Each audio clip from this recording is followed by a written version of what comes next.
A racist female police officer arrests a black woman only to discover she is an FBI agent. What happens when justice is tested? What happens when prejudice collides with the truth? This story takes you on a gripping journey of power, accountability, and the courage to change. It was an ordinary day, peaceful and calm, just the way Olivia Carter liked it. She sat alone on a weathered wooden bench, a paperback novel in one hand, a disposable coffee cup in the other. The world around her faded into the background as she lost herself in the words printed on the pages, savoring a rare moment of quiet away from the high-pressure demands of her job as an FBI agent. She had learned long ago to appreciate these moments, to take them whenever she could because they never lasted long. Unbeknownst to her, she had already caught the attention of Officer Sarah Mitchell. From across the park, Sarah's sharp eyes zeroed in on Olivia, her instincts tingling. Sarah had been patrolling this park for years and prided herself on knowing when something felt off. Today, that feeling hit her the moment she spotted Olivia sitting there, alone, too composed, too confident. Sarah had read the morning reports about a string of robberies in the area. No clear suspect descriptions had been provided, only vague mentions of a black male seen in the vicinity. But her gut told her, this woman, this particular woman, didn't belong here. It wasn't anything she could articulate. It was just a feeling. Her grip tightened around the radio at her belt as she slowed her pace, watching Olivia from a distance. The woman wasn't doing anything wrong, just reading. But that was the problem. Why was she here in this mostly white neighborhood, alone on a weekday afternoon? Was she waiting for someone? Scoping the area? Sarah had seen it before, people pretending to be casual bystanders while secretly planning their next move. It wasn't paranoia.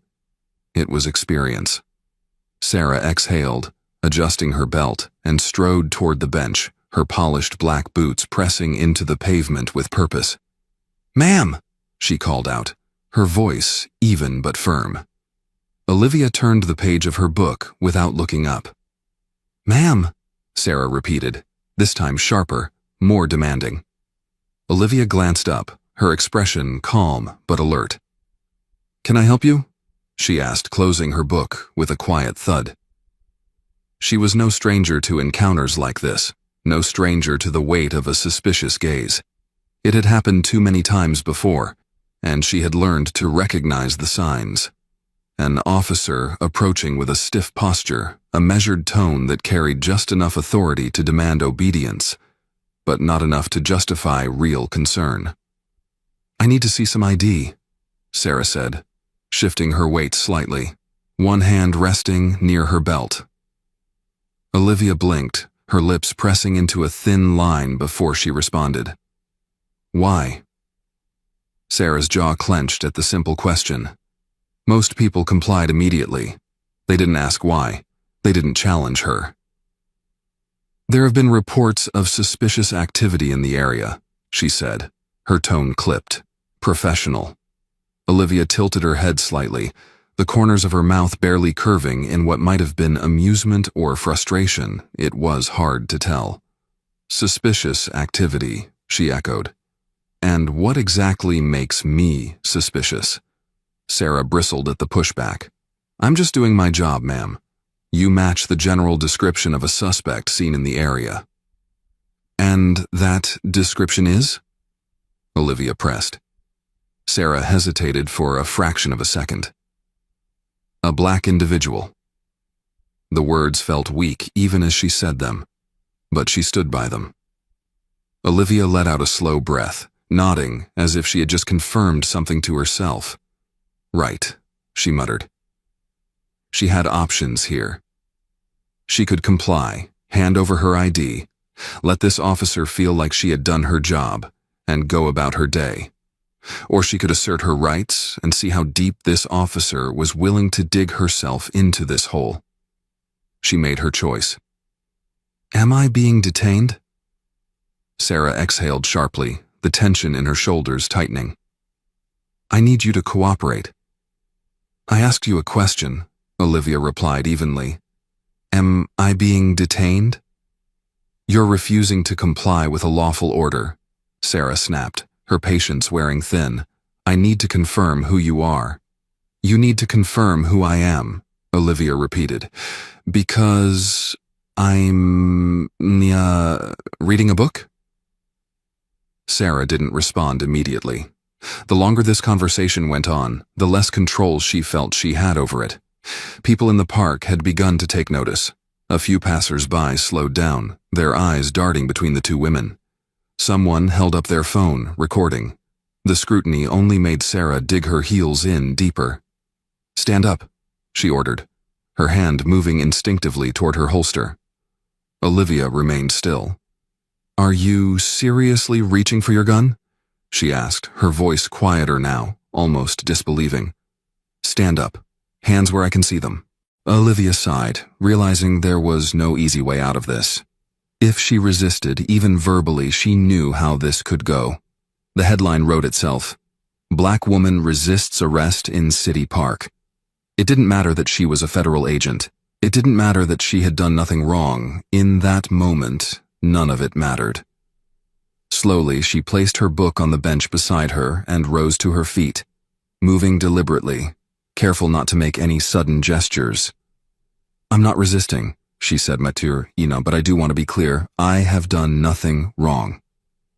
Sarah ignored the words, grabbing for her wrist, twisting it behind her back with a practiced grip.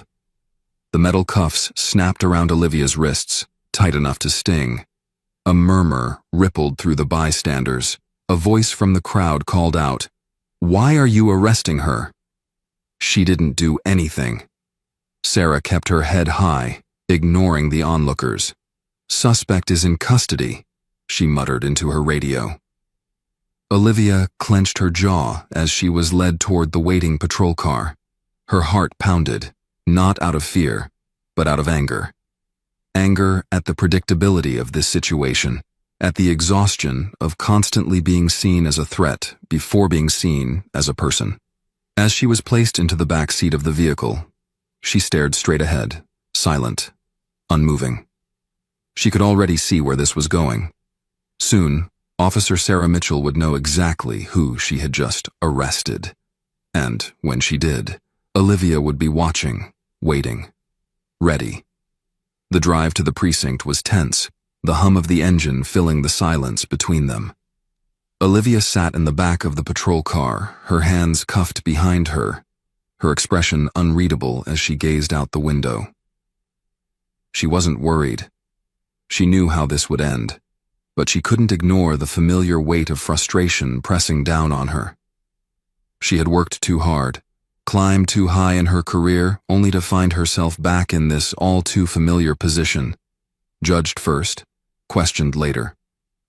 Sarah Mitchell sat in the driver's seat, gripping the steering wheel tighter than necessary, sneaking glances at Olivia through the rearview mirror. Something about the woman's demeanor unsettled her. Most people in this situation would be nervous, pleading their innocence, or at the very least, throwing out excuses. Olivia Carter was doing none of those things. She was just sitting there, quiet, composed, like she knew something Sarah didn't. The realization made Sarah's stomach twist uncomfortably. They arrived at the precinct, the tires screeching slightly as Sarah pulled into the lot. She stepped out quickly, walked around to the back door and yanked it open. Let's go, she said, reaching for Olivia's arm. Olivia didn't resist. She stepped out calmly, straightening to her full height, meeting Sarah's gaze with quiet authority. Sarah looked away first. The lobby of the precinct was a familiar whirlwind of ringing phones, hurried footsteps, and low murmurs of conversation. Officers bustled around, some barely glancing up, others casting curious looks in their direction. Sarah led Olivia toward the processing desk, where Officer Jenkins, a young officer barely 2 years into the job, sat behind the counter, typing up paperwork. He looked up as they approached. What's this about? Jenkins asked, glancing at Olivia and then at Sarah. Caught her loitering, refused to show ID, Sarah replied, reaching for Olivia's wallet from the evidence tray. She tossed it onto the counter. Jenkins picked it up, flipping it open. The moment he saw the name, his fingers froze over the keyboard. His eyes darted between the ID and Olivia's face, then back to the ID. His Adam's apple bobbed as he swallowed hard. Officer Mitchell, he said cautiously, his voice lower now. Are you sure about this? Sarah frowned. Of course, I'm sure. I wouldn't have brought her in otherwise. Jenkins hesitated, then leaned forward slightly. You might want to check the credentials, he muttered, his voice barely above a whisper. Annoyed, Sarah snatched the wallet from his hand, her eyes scanning the ID for the first time since she'd taken it. The moment she saw the words, Federal Bureau of Investigation, her breath caught. Special Agent Olivia Carter, FBI. Her fingers tightened around the leather wallet as her pulse spiked. This had to be a mistake. She had spent years trusting her instincts, and they had never failed her before. But this wasn't just a misstep. This was a catastrophe. She lifted her eyes to Olivia, who stood there, completely calm, watching her, waiting. Jenkins cleared his throat, shifting uncomfortably. Captain Reynolds is gonna want to hear about this. Sarah barely heard him. A cold sweat broke out along the back of her neck as the weight of what she had just done sank in. Before she could say anything, a commanding voice cut through the tension. What the hell is going on here? Captain Emma Reynolds strode toward them, her sharp eyes flicking between Olivia and Sarah. She was a seasoned officer, well-respected, known for being fair, but strict. Sarah had worked under her for years. Now, as Reynolds' gaze settled on the handcuffs around Olivia's wrists, Sarah felt her stomach drop. Officer Mitchell, why is this woman in cuffs? Reynolds demanded, her tone leaving no room for nonsense. Sarah opened her mouth, searching for the right words, but Olivia beat her to it. Captain, she said smoothly, lifting her restrained hand slightly. Apparently, I was reading too suspiciously in the park. Her tone was light, but the underlying sting was unmistakable. Reynolds' eyes darkened. Take those cuffs off her, now! Sarah hesitated, her hands trembling slightly as she fumbled for the key. She unlocked the cuffs, stepping back as Olivia rubbed her wrists. Captain, Sarah started, but Reynolds cut her off with a glare that could freeze steel. My office. Now! Olivia didn't move as Sarah turned and followed Reynolds down the hall, her stomach twisting tighter with each step. Inside the office, Reynolds shut the door with more force than necessary. Sarah stood stiffly in front of the desk, her hands clasped behind her back in a poor attempt to hide the nervous tremble in her fingers. Explain, Reynolds demanded. Sarah swallowed, straightening her spine. She was in the park, alone, fit the general description of... Don't insult my intelligence, Mitchell, Reynolds snapped. You profiled her. You didn't have probable cause, and you just arrested a federal agent on nothing but a gut feeling. Do you have any idea what kind of trouble you've just landed us in? Sarah clenched her jaw. I was following my training. No, you weren't, Reynolds shot back. You let your bias lead you into making a career-ending mistake. Sarah flinched at the words, career-ending. Was it really that bad? Captain, I didn't know who she was, she argued, but even she heard the weakness in her voice. And that's the problem, Reynolds said, her tone quieter now, but no less severe. It shouldn't have mattered. Her identity shouldn't be the reason you're realizing this was wrong. Sarah had no response to that. A knock at the door interrupted the tense silence. Reynolds exhaled sharply. Come in. Olivia stepped inside, her posture relaxed, but her eyes were sharp, assessing the room like she was still gathering intelligence. Captain, she greeted. Mind if I have a word with Officer Mitchell? Reynolds hesitated, then nodded. I'll give you two a moment. She shot Sarah a warning look before exiting the office. The door clicked shut, leaving Sarah and Olivia alone. The silence stretched between them thick with unspoken words. Sarah looked anywhere but at Olivia. Finally, Olivia spoke. I'm not here to gloat, she said. But I do want to understand something. What exactly made you think I was dangerous? Sarah swallowed, her throat dry. I was acting on instinct. Olivia arched a brow. Instinct, she repeated. Interesting. Tell me, if I had been blonde, wearing yoga pants, drinking a latte, would your instincts have reacted the same way? Sarah flinched. She had no good answer to that. I wasn't trying to… To what? Olivia cut in. To discriminate? To harass an innocent person? Because that's exactly what you did. The only reason this is ending differently is because of my job title. And that Officer Mitchell is the real problem. Sarah clenched her fists. I don't need a lecture. No, Olivia said, tilting her head. You need a reality check.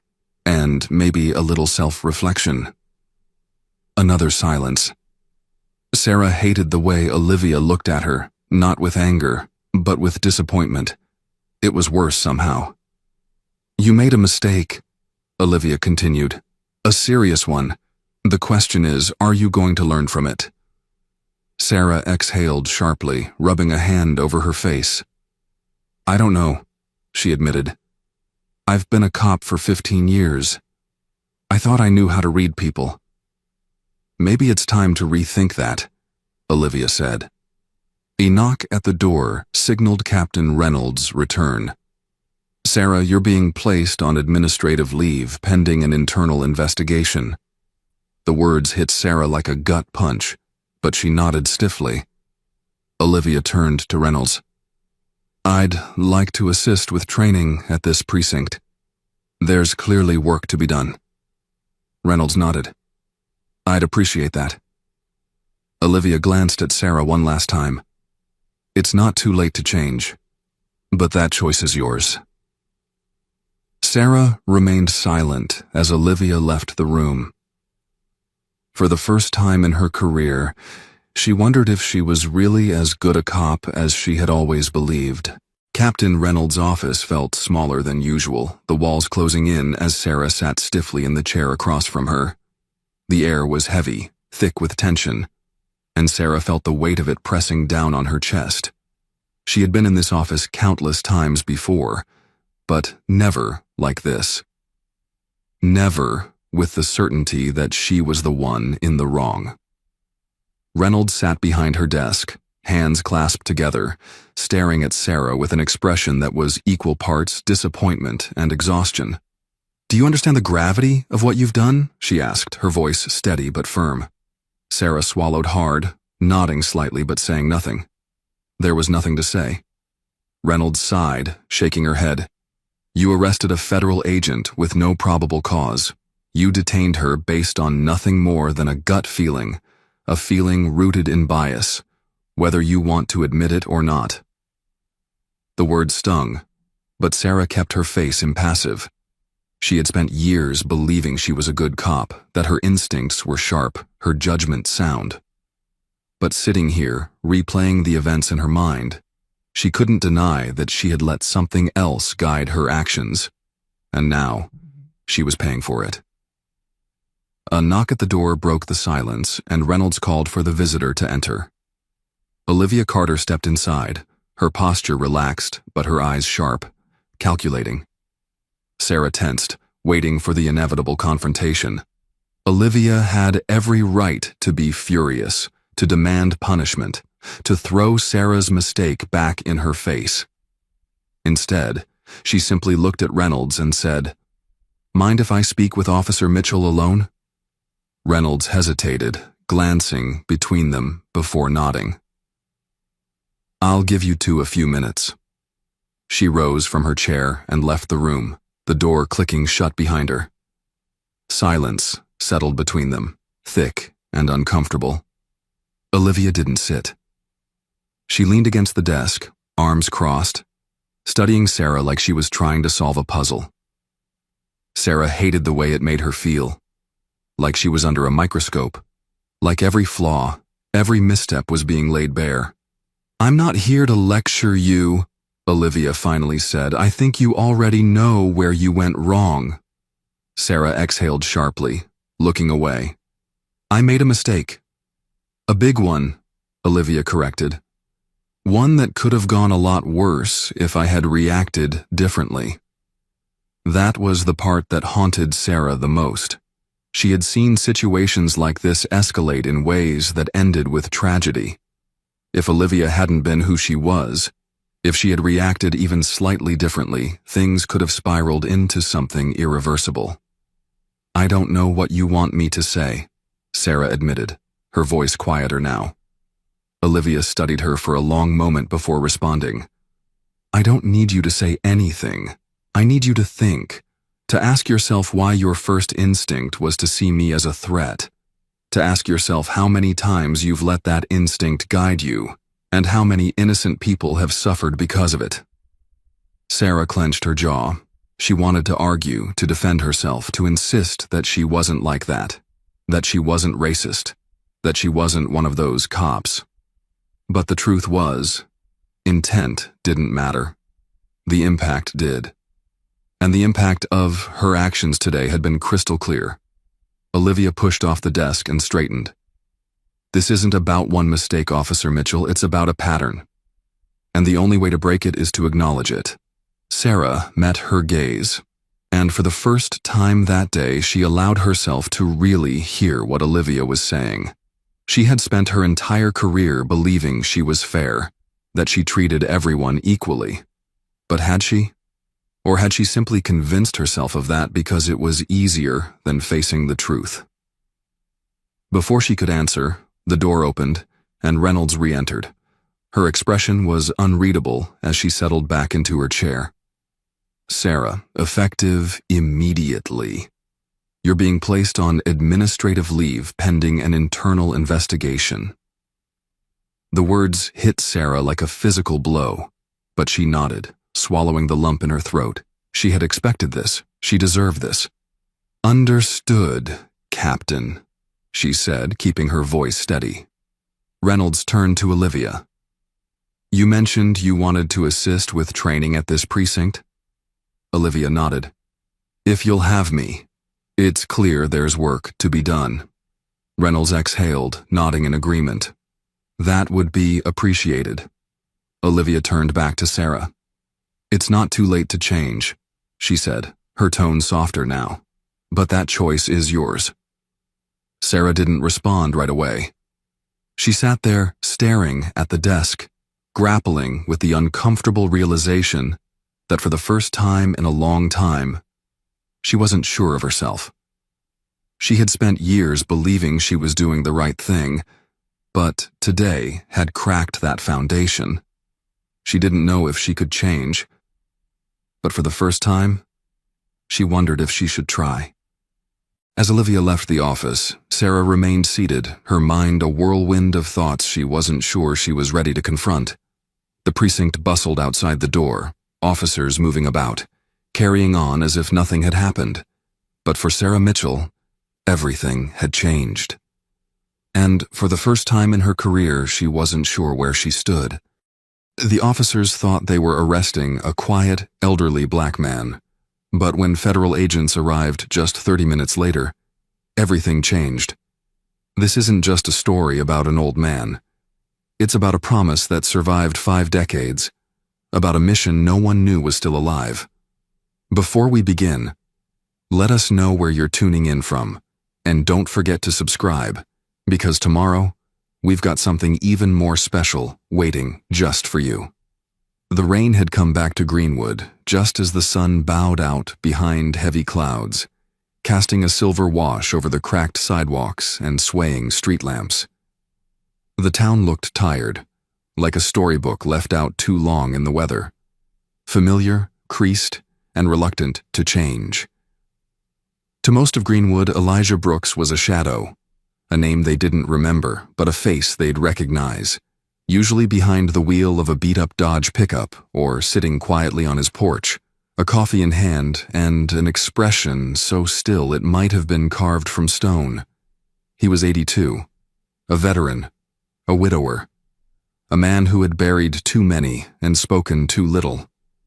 People passed him without stopping, not out of disrespect, but because they assumed he preferred it that way. He never joined town meetings, never pushed opinions at the barber shop, and never once asked for help, not even after a small stroke took half the strength from his right hand. He simply adjusted. But tonight, Elijah Brooks wasn't sitting. He was driving.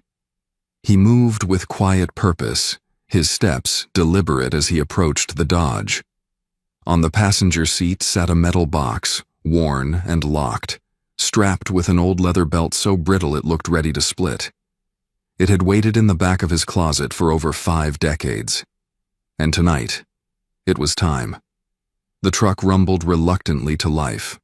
Elijah adjusted his cap and eased onto the road, eyes sharp despite their age. He drove the same path he'd driven 1,000 times, but it felt different now. The weight beside him wasn't just metal, it was memory, it was mission. 10 miles out, at the edge of town, red and blue lights blinked through the mist. A DUI checkpoint. Elijah slowed. Not out of fear, he had nothing to hide, but with a familiar weariness. These encounters weren't new. Greenwood still had its habits. A black man behind the wheel at night in an old truck always raised eyebrows, especially when he didn't smile too easily. A young officer stepped forward, his uniform darkened by rain. "License and registration, please." Elijah handed them over silently. The cop's flashlight swept the interior of the truck, pausing on the box. "What's in the case?" Elijah looked at him squarely. "It's not for you." The officer stiffened. "Sir, I'm going to need you to step out of the vehicle." He did. Slowly. Without resistance. When asked again about the contents of the box, Elijah's voice deepened. "It belongs to the Bureau. That's all you need to know." The words didn't land well. Another officer was called, then a third. Despite no signs of aggression, Elijah was handcuffed. The box was taken. The rain picked up. In the back of the patrol car, Elijah sat still. Silent. His coat damp, his boots leaving quiet prints on the rubber floor. He looked out at the blurred shapes of buildings sliding past as they drove toward the station. He didn't protest, didn't explain. He knew this would happen. He'd prepared for it. At the station, they processed him like anyone else. Took his prints. Snapped his photo. Logged the metal box as miscellaneous personal property. Someone chuckled that it probably held old war medals or dead batteries. Elijah said nothing. He was placed in a holding cell, bare walls, metal bench, and a flickering camera in the corner. He sat with the same quiet posture he had on his porch every morning. The box was gone from sight, but not from thought. Meanwhile, in the main office, the arresting officer entered Elijah's ID into the system. The screen blinked, then blacked out. Then, secure the individual and item. Await federal response. Do not proceed with questioning. The officer leaned back, confused. He called over the sergeant. They tried again. Same message, this time with a countdown. Estimated response arrival. 27 minutes. The room went quiet. No jokes now, no chuckles. The sergeant ordered the evidence clerk to secure the box in a separate locker. No one was to touch it. No one was to open it. In the holding room, Elijah hadn't moved. One officer placed a bottle of water on the floor just inside the door. Elijah nodded once, still wordless. The younger officers whispered now. Rumors bloomed in corners. "He said it's federal. What does that even mean?" "He's got some kind of clearance or something?" He didn't blink when I cuffed him. The sergeant stood by the front window, watching the mist turn into a fine drizzle. He'd worked this town for 30 years. He'd seen protests, fires, shootings, but never this. Never the federal government moving in with a warning that sounded like a Cold War film reel. When the black SUVs rolled into the parking lot, there was no sound, no sirens, no chatter. Just presence. 6 identical vehicles, all tinted, all perfectly still for a moment before their doors opened in unison, and then they stepped out. Dark suits, calm faces, quiet authority, and the sense that everything had just changed. Inside the cell, Elijah finally leaned back, shoulders still square, eyes forward. He didn't smile, but in his stillness, there was the hint of a man who had waited his whole life for this moment to arrive. The door to the station opened with the hush of precision. Agent Monica Hughes stepped in first, her steps deliberate, her face unreadable behind rain-speckled glasses. She was tall, mid-40s, African-American, wearing a tailored dark coat and an expression honed by years of navigating systems not built for her. Behind her, 2 more agents followed, moving not with intimidation, but with practiced clarity. They didn't need guns drawn to command authority. They brought a different kind of power, the kind that arrived only when decisions had already been made elsewhere. Sergeant Hayes stepped forward, a mix of curiosity and concern drawing lines across his already weathered face. She identified herself quickly, flashing credentials with a gloved hand. "We're here for the man you brought in tonight, Elijah Brooks, and the item that came with him." There were no greetings, no small talk, just facts, just federal breath against local protocol. He led her down the corridor, and though the younger officers tried to mask their watching eyes, they couldn't help it. This wasn't routine. This wasn't paperwork and late-night coffee. This was something bigger than them all. Inside the holding room, Elijah stood the moment the key turned in the lock. He didn't need to be told. He looked at Monica with quiet recognition, though they'd never met. But she knew. You could see it in the way her body shifted ever so slightly in respect. She didn't offer her hand. She simply nodded. "Mr. Brooks," she said, "we're ready." The sergeant stepped back as the door closed behind them. No one heard what was said in that brief exchange. It didn't last long. But when the door opened again, her words were clear and final. "Release him immediately. He is not under arrest. He is to be treated as a federally protected individual. There will be no further questioning." Hayes blinked. "Protected?" Monica met his eyes. "Yes, and more than that, respected." They moved him out of the holding room and into the briefing area where the lights were warmer and the coffee didn't taste like rain. Someone handed him a towel. He dried his face, but left the rest as it was, damp, worn, but standing straight. They offered him a seat and coffee. This time, Elijah accepted. He held the cup in both hands, not for the heat, but for the grounding. As agents moved through the evidence room, gloves on, scanners out, silence fell heavy across the station. No one knew what to say, and no one tried. The metal box was recovered, carefully carried like a relic. Agent Hughes used a device on the latch, and when it clicked open, she didn't flinch. Inside, folders aged by decades, manila envelopes sealed with wax, black and white photographs folded in thirds, a USB drive sealed in a foam pouch, and at the very bottom, a flat black object no larger than a paperback book, with a serial number barely clinging to its surface. Monica stared at it for a long moment before whispering to one of the other agents. He disappeared down the hallway, phone in hand. Sergeant Hayes, standing nearby, broke his silence. "What is all that?" Monica hesitated, then answered with care. "It's the past, buried and locked up, And this man, she motioned toward Elijah, has kept it safer than most vaults ever could. She gestured toward the conference room. May we use that space? He nodded. In the room, they laid out the items, not to expose them to everyone, but to confirm something. Elijah sat at the table, the box open beside him, his face calm. Hayes and the few officers permitted inside remained near the walls, hands still, eyes wide. Monica stood at the head of the table and addressed the room. Elijah Brooks, she began, served in the United States Army during Vietnam. What was not made public, what was never allowed to be recorded in any public-facing history, is that he was later recruited into a Cold War intelligence unit that operated outside traditional military structures. This unit, she continued, her voice steady, was formed by joint authorization of the Pentagon and the Department of Intelligence. Their purpose: intercept, preserve, and protect information considered too volatile for conventional intelligence.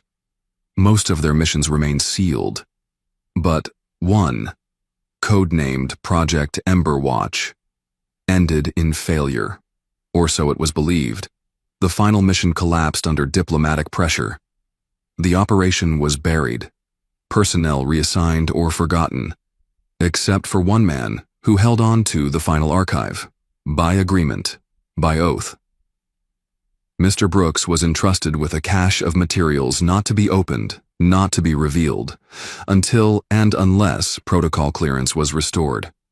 That clearance was restored quietly 3 weeks ago, and he, on his own, chose tonight as the night to fulfill that promise. Silence. No one moved. No one asked why. Because in that moment they understood that this wasn't about stolen goods or suspicious activity. This was about a man who had carried something for 50 years without seeking reward, without speaking out, without ever letting his pride eclipse his duty.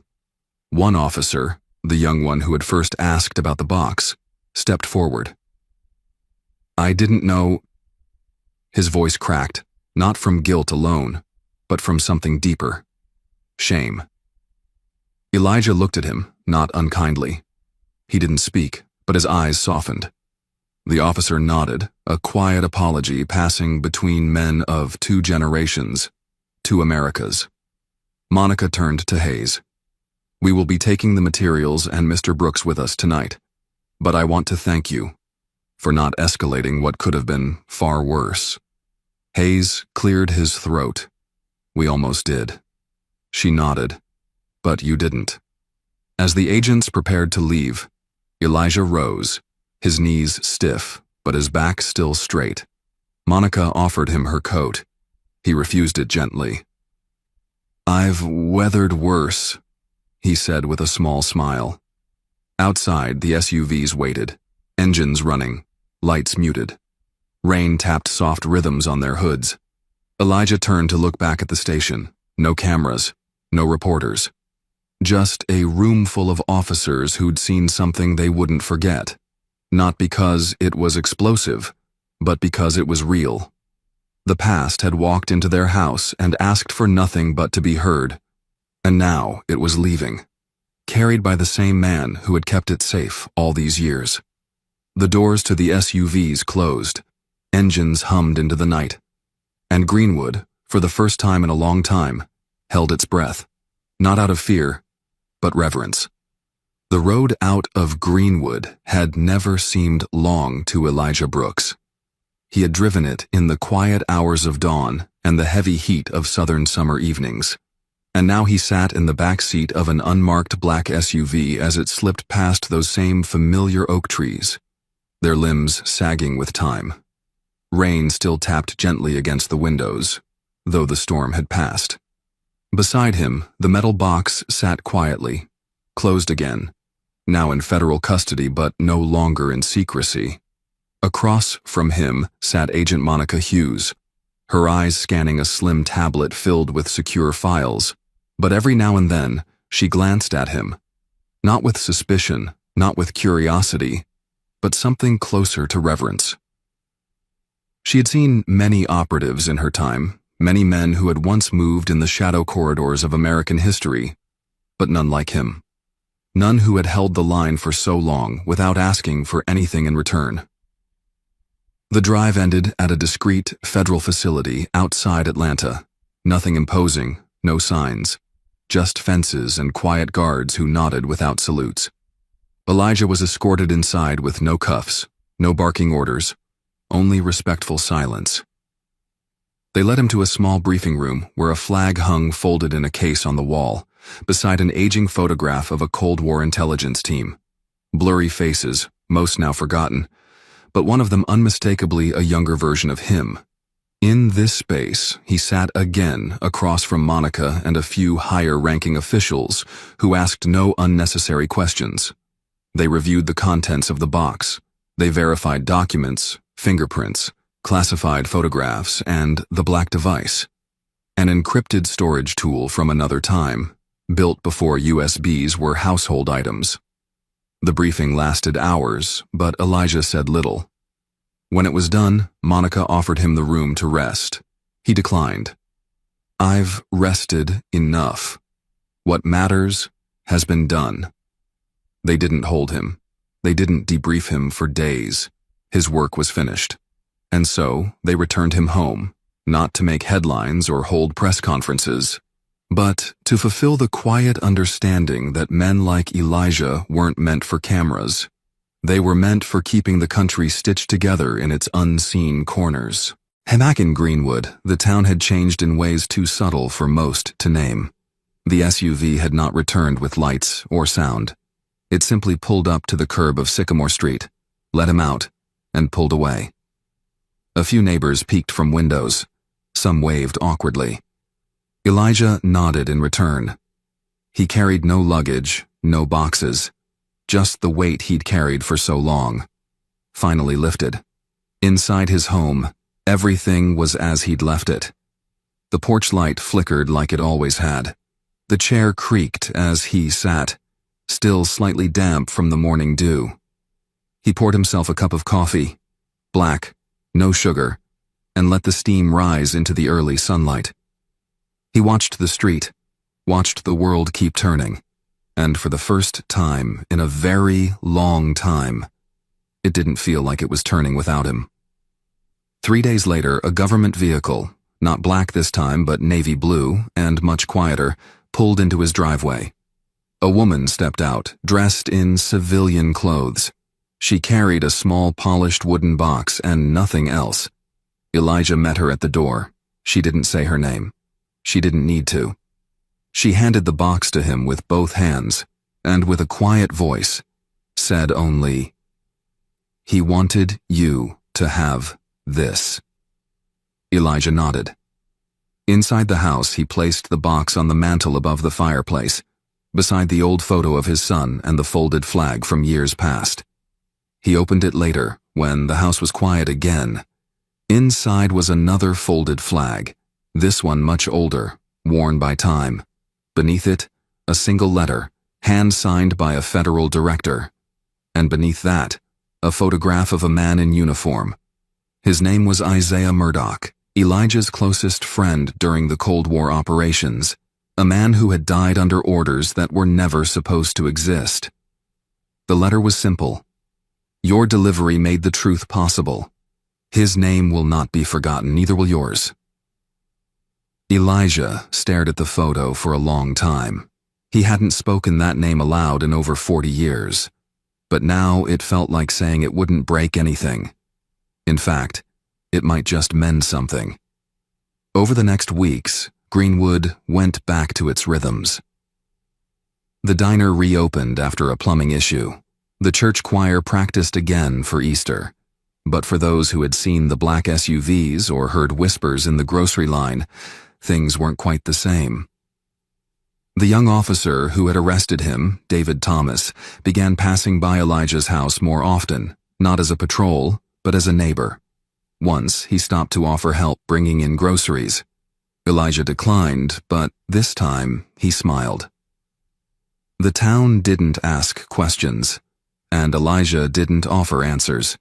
because the truth had already been delivered where it needed to be. He spent his mornings on the porch as always, sipping coffee, his posture a little straighter now. And sometimes, without realizing it, he would glance toward the box above the fireplace, where the weight of memory had been exchanged for something lighter, not closure, because some things never close, but peace. The kind that comes only when you've done the thing you promised, no matter how long it takes. One Sunday, a small piece in the Greenwood paper mentioned a brief federal visit to the local station. No details were given, no names. But those who read between the lines knew. And for those who didn't, it didn't matter.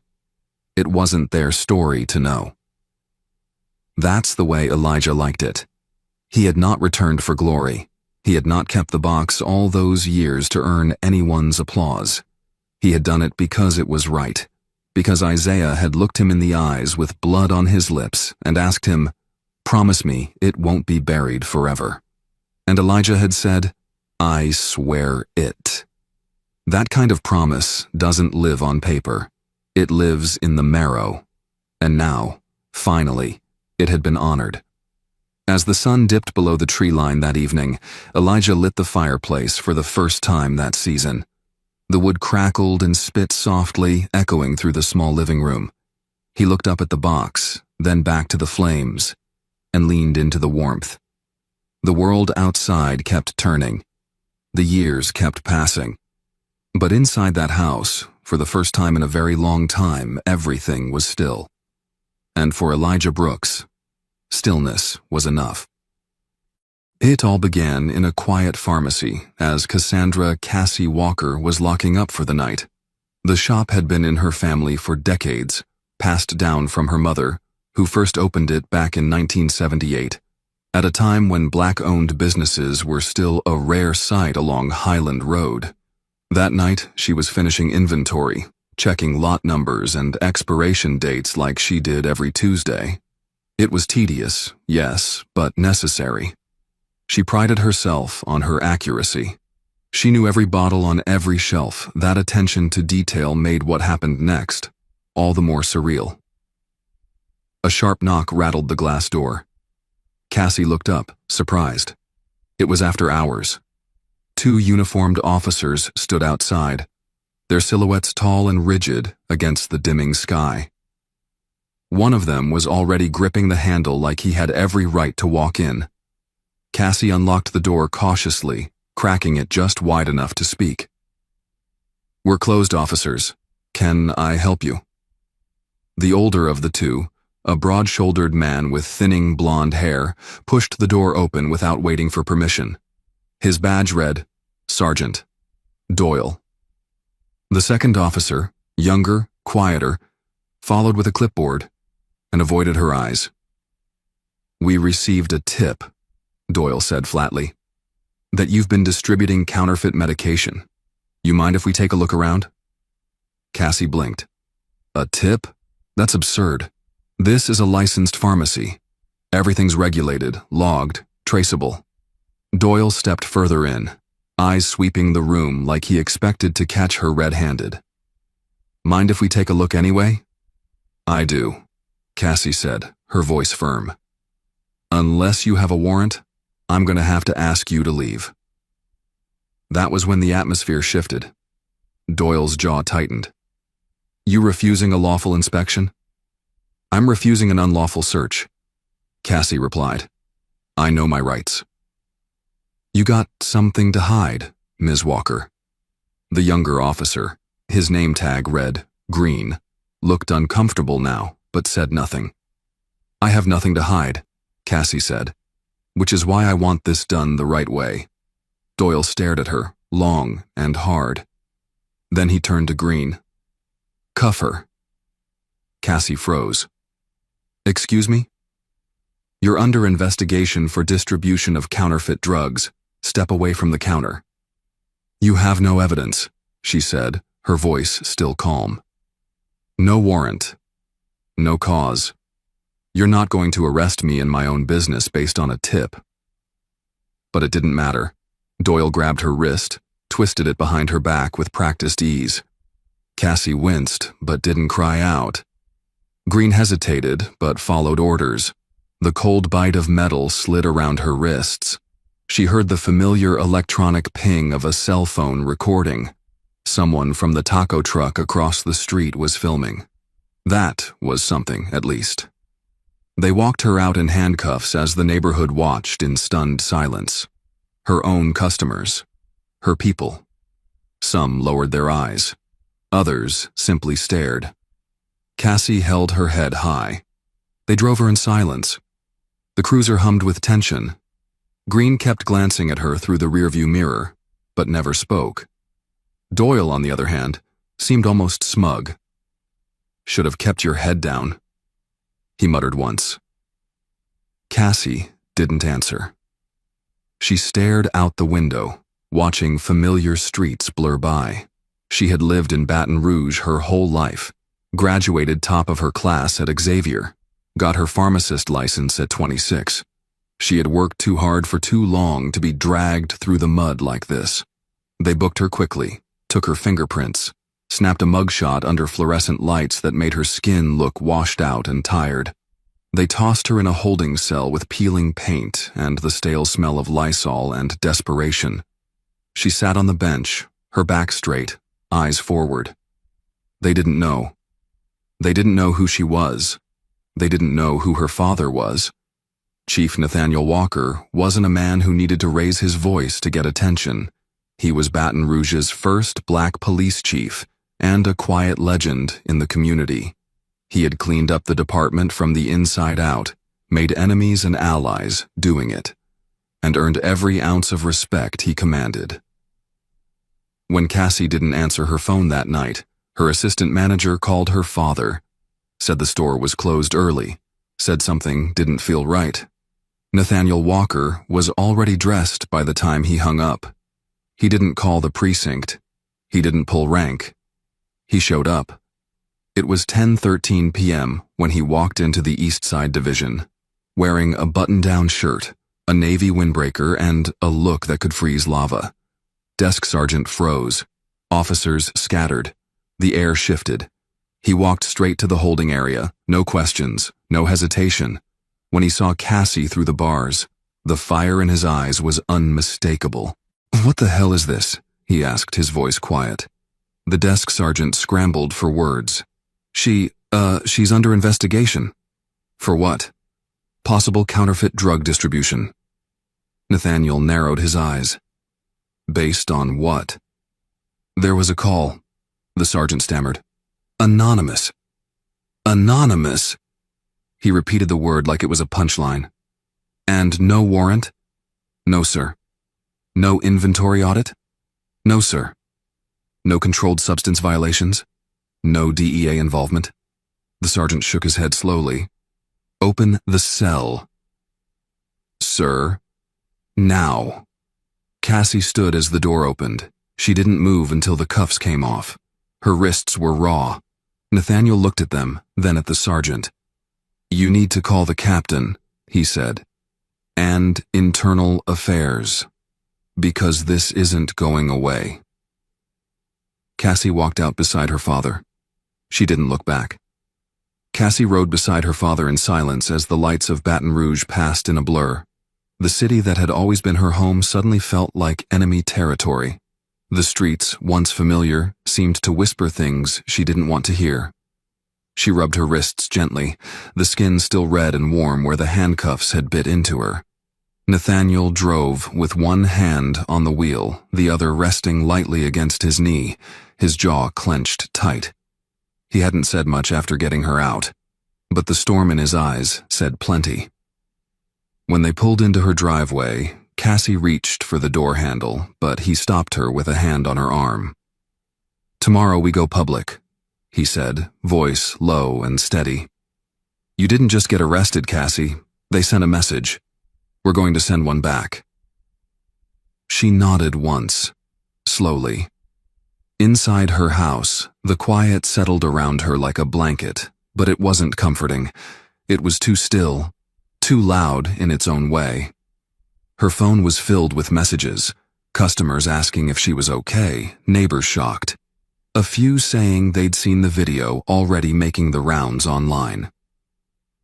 She scrolled through social media and saw herself. Her face calm but proud, shoulders straight, being walked out in cuffs while Officer Doyle smirked behind her. The video was under a caption, "Pharmacist arrested for fake meds or just for being black in Baton Rouge." It had nearly 20,000 views. She didn't know whether to laugh or cry. She barely slept that night. Her thoughts churned, looping between disbelief and anger. Every memory of her mother working the counter, of little kids buying candy with nickels, of elderly customers thanking her for delivering meds during hurricane season. It all felt like it was under threat. Like they hadn't just arrested her. They'd tried to erase her entire legacy. The next morning, Nathaniel was already waiting in her driveway when she stepped out. He had called a press conference. Not a quiet one. Cameras, mics, reporters, local news, regional, and even one from out of state. He wasn't going to let it slip through the cracks.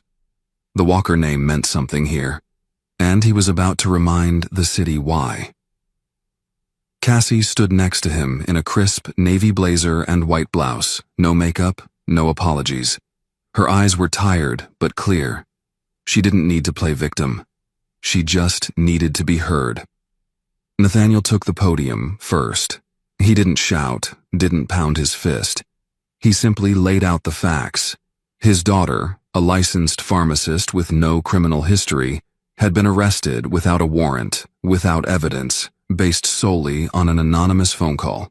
Her store was searched without consent. She was handcuffed in public, paraded through her neighborhood, and treated as guilty without a single piece of proof. "This isn't about one officer making a bad call," he said, his voice cutting through the humid morning like a scalpel. "This is about a system that assumed my daughter must be doing something wrong simply because of who she is." Then Cassie stepped up. She spoke plainly, her voice steady. "They didn't just try to ruin my name, they tried to make an example out of me. I've spent my life following the rules, building a business, serving a community that raised me. And yet, in one night, 2 officers with no evidence decided I was a criminal. That's not justice. That's profiling. That's abuse of power." The crowd murmured, reporters scribbling frantically. Questions flew from all directions. What evidence did the police have? Was there prior conflict with Officer Doyle? Was she planning legal action? Nathaniel answered the last one himself. Absolutely. Within 48 hours, the situation had escalated. The police department released a statement calling the incident an unfortunate misunderstanding, which only poured gasoline on the fire. The community wasn't having it. By the weekend, a protest had formed outside the East Side Division. Signs reading "Justice for Cassie" and "Stop Criminalizing Black Business" filled the sidewalks. Customers lined up outside Walker's pharmacy, not just to pick up prescriptions, but to show support. They brought cards, flowers, hugs. An elderly man handed her a handwritten note. "I trust you, more than I trust any doctor." Cassie held it together until she got inside and wept in the stockroom. Meanwhile, Nathaniel was digging deeper. As chief, he had contacts inside internal affairs and the city ethics committee. He requested every body cam file from the night of Cassie's arrest. What came back was damning. Officer Doyle's camera had been turned off. Officer Green's had spotty audio, but what it caught was enough. Doyle ordering the arrest before even speaking to Cassie, dismissing Green's hesitation, mocking Cassie once she was cuffed. The footage was quietly leaked to the press. The response was explosive. Local TV anchors aired it with shaking voices. A columnist from New Orleans called it a masterclass in targeted injustice. The mayor's office issued another statement, this time pledging a full investigation. But that wasn't enough. Nathaniel knew how these things worked. Investigations could drag for months, even years. Officers were often suspended with pay, protected by union shields and bureaucratic fog. That wouldn't happen this time. He made another call, this one to the state attorney general's office. A civil rights unit was dispatched to Baton Rouge within the week. As protests grew and videos circulated nationwide, national media began to take notice. Cassie appeared on a CNN evening segment, calm and composed, recounting the night she was treated like a criminal in her own store. "I didn't resist. I didn't raise my voice. I just stood there," she said. "And somehow, that was threatening enough to put me in cuffs." Her voice didn't waver. Viewers across the country watched, and many saw their own daughters, mothers, sisters in her eyes. Then came the turning point. A whistleblower inside the department, an anonymous sergeant, leaked a series of emails. In them, Officer Doyle had referred to a plan to keep eyes on the Walker girl, suggesting Cassie's store might be a front. No evidence, just suspicion backed by bias. Worse still, an internal memo confirmed that the department had received 0 complaints about Walker's pharmacy. Ever. The allegations were baseless from the start. When confronted, Officer Green came forward and gave a sworn statement. He confirmed everything. The lack of probable cause, Doyle's obsession with Cassie, the taunts made on the drive to the station. The pressure broke him. He admitted he had a bad feeling the moment Doyle barked the arrest order. But he didn't stop it. And now, he said, he regretted it deeply. Cassie didn't celebrate. She didn't gloat. She didn't need to. The truth was working its way to the surface, and for the first time in weeks, she could feel the weight start to lift from her shoulders. Her father, ever the tactician, pressed forward with legal action. The family filed a formal federal complaint citing wrongful arrest, defamation, and violation of Fourth Amendment rights. The Department of Justice opened a civil rights investigation. Meanwhile, Officer Doyle was placed on unpaid leave pending inquiry. It was a small win, but it was a beginning. Cassie stood at her pharmacy counter that evening, the hum of the fluorescent lights above, the soft ding of the door as customers came and went. She wasn't just a business owner anymore. She was a voice, a symbol of something larger, and she was just getting started. By the following month, the rhythm of Cassie's life had changed completely. The pharmacy still opened at 9 a.m. sharp, and she still greeted customers by name, still filled prescriptions with the same care she always had. But now, reporters sometimes lingered outside in cars, waiting for a comment. Community activists popped in not for medicine, but for her story, asking her to speak at forums, to join panels, to lend her name to petitions. She had become, unwillingly at first, the face of a local movement, one that now stretched far beyond Highland Road. Nathaniel helped her navigate it all with the quiet authority of a man who had weathered decades of fights in boardrooms, precincts, and policy meetings. He was proud but cautious. He knew how fast public momentum could shift, how easily people moved on if the fire cooled. That's why he insisted she stay visible, stay vocal, stay clear. And she did, not because she liked the spotlight, but because she knew what would happen if she didn't. The case against Officer Doyle moved quicker than expected. The leaked emails had exposed not only his bias against Cassie, but a pattern of questionable arrests across his 10-year career. 3 civil complaints were quietly reopened. One involved a homeless man tackled outside a convenience store. Another detailed the arrest of a teenage boy accused of loitering outside a mall. None had resulted in charges, but all bore Doyle's signature and followed the same template: profiling, excessive force, lack of probable cause. The media dubbed it the Doyle pattern. It didn't take long for other victims to step forward, especially after seeing Cassie's composure in interviews. People came out of the woodwork, Former suspects, business owners, parents, even another officer who'd retired early, disgusted by what he called a culture of intimidation. With mounting pressure, the mayor called for an emergency council session. Nathaniel attended in plainclothes, sitting quietly in the back. When his name was read aloud during public comment, there was a ripple of recognition through the room. Cassie stood at the podium. Her voice didn't rise. It didn't tremble. She simply said, "I'm not here for revenge. I'm here because what happened to me is part of a larger sickness. And if someone like me, with resources, with a police chief for a father, can be dragged out of her own store in cuffs with no evidence, what do you think is happening to those who have no one?" Silence followed. Then applause. It wasn't loud, but it was steady. That night, Cassie got a call from a civil rights attorney in Atlanta. He wanted to file a class action lawsuit, not just on her behalf, but on behalf of everyone who had experienced similar abuse from Baton Rouge officers. "You've started something," he said, "and we can help you finish it." With her father's guidance, she agreed. The case was filed 3 weeks later. 35 plaintiffs, 41 incidents spanning a decade. Media coverage exploded. CNN ran a special segment. The Washington Post published a long-form piece titled "Justice on Highland Road."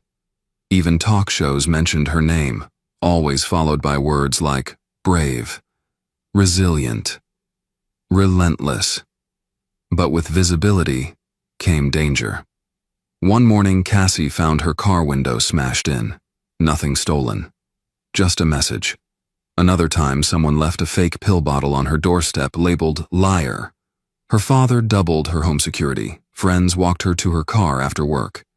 She didn't scare easily, but the undercurrent of threat was real. Still, she didn't back down. She continued to show up, to meetings, to interviews, to courtrooms. Then came the DOJ ruling. After months of investigation, they announced formal charges would be recommended against Officer Doyle, including civil rights violations, abuse of authority, and unlawful arrest. He was immediately terminated from the department, not suspended, not reassigned. Fired. The same day, the City Council voted unanimously to approve the creation of a civilian oversight board with subpoena power and independent investigative rights. Cassie was asked to sit on it. She declined at first, overwhelmed, unsure, but Nathaniel encouraged her.